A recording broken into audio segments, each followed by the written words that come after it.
타르타 행성의 주민 여러분, 안녕하세요. 저는 새로운 식민지를 건설하기 위한 탐험대의 일원으로서 방금 지구라는 행성을 탐험했습니다. 그리고 그곳에서 많은 이상한 것들을 관찰했습니다.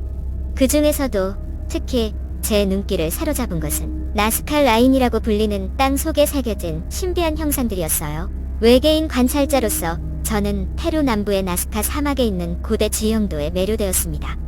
나스칼 라인으로 알려진 이 선들은 동물, 식물, 기하학적 모양 등 수백 개의 개별 형상으로 이루어져 있었습니다. 이 선들은 나스카 사막의 표면을 덮고 있는 젓갈색 산화철로 코팅된 자갈을 제거하고 그 밑에 하얀 땅을 드러냄으로써 만들어졌습니다.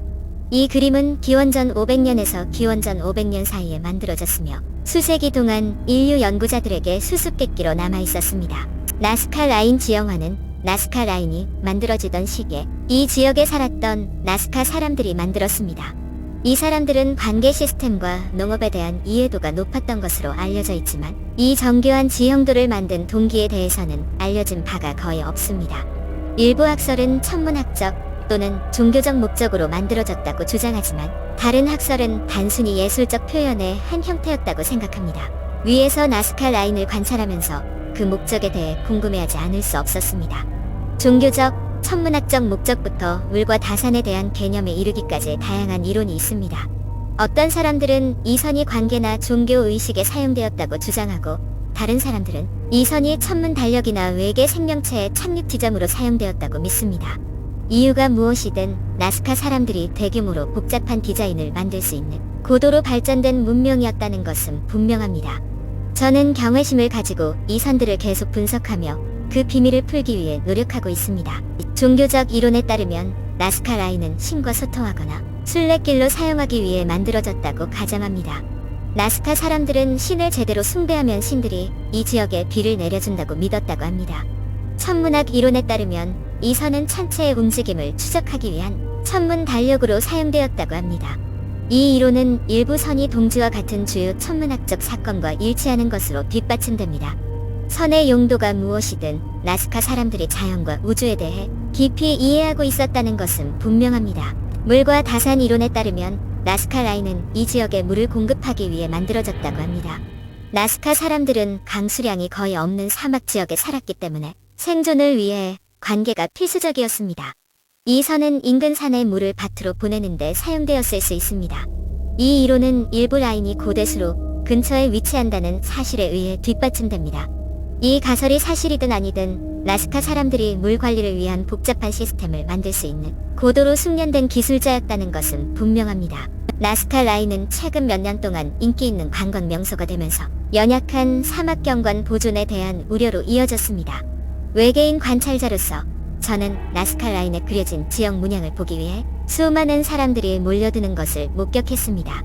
눈에 보이는 한도 끝도 없이 펼쳐진 황금빛 모래 언덕이 펼쳐진 풍경은 부인할 수 없을 정도로 아름답습니다. 하지만 관광이 나스카 라인에 미치는 영향도 무시할 수 없습니다. 끊임없는 유동인구, 차량의 무게, 배기가스로 인한 오염은 고대 지형에 큰 타격을 입혔습니다.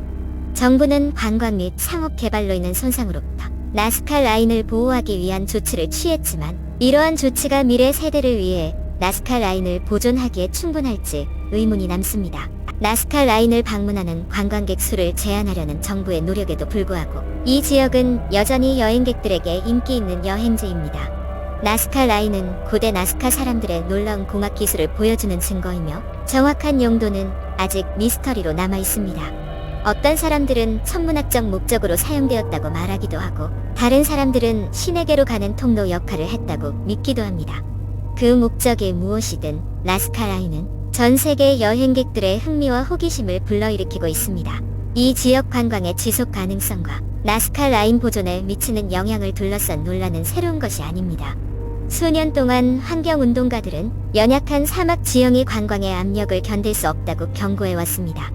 하지만 관광이 가져다주는 경제적 이익도 무시할 수 없습니다. 지역 주민들은 관광으로 벌어들이는 수입에 크게 의존하고 있으며 많은 사람들이 관광을 제한하면 지역 경제에 치명적인 영향을 미칠 것이라고 우려하고 있습니다. 명확한 해결책이 보이지 않는 가운데 논쟁은 계속되고 있습니다. 외계인 관찰자로서 저는 나스카 라인의 미래가 어떻게 될지 궁금하지 않을 수 없습니다. 관광객 증가와 환경 압력에도 불구하고 계속 살아남을 수 있을까요? 아니면 결국 시간의 모래 속에 영원히 사라져버릴까요? 시간이 지나봐야 알겠지만 한 가지 확실한 것은 나스카 라인이 인간 정신의 독창성과 창의성을 보여주는 증거이며 앞으로도 계속해서 방문객들에게 영감을 주고 마음을 사로잡을 것이라는 점입니다. 나스카 라인은 오늘날까지도 미스터리로 남아있지만 이 거대한 지형 그림의 목적이 무엇인지 궁금하지 않을 수 없습니다. 어떤 사람들은 나스카 라인이 일종의 천문역으로 만들어졌다고 믿기도 하고 어떤 사람들은 종교적 또는 영적인 목적으로 사용되었다고 생각하기도 합니다. 한 가지 확실한 것은 암각화가 고대 세계의 수수께끼라는 사실입니다. 제 이야기가 흥미로웠다면 지구라는 행성을 다시 방문할 수 있도록 좋아요와 구독을 잊지 마세요. 이 콘텐츠에서 버그를 발견하면 댓글로 알려주세요. 마지막으로 유튜브에서 저와 같은 다른 세계 방문자들의 더 놀라운 이야기를 꼭 찾아보세요. 안녕히 계세요.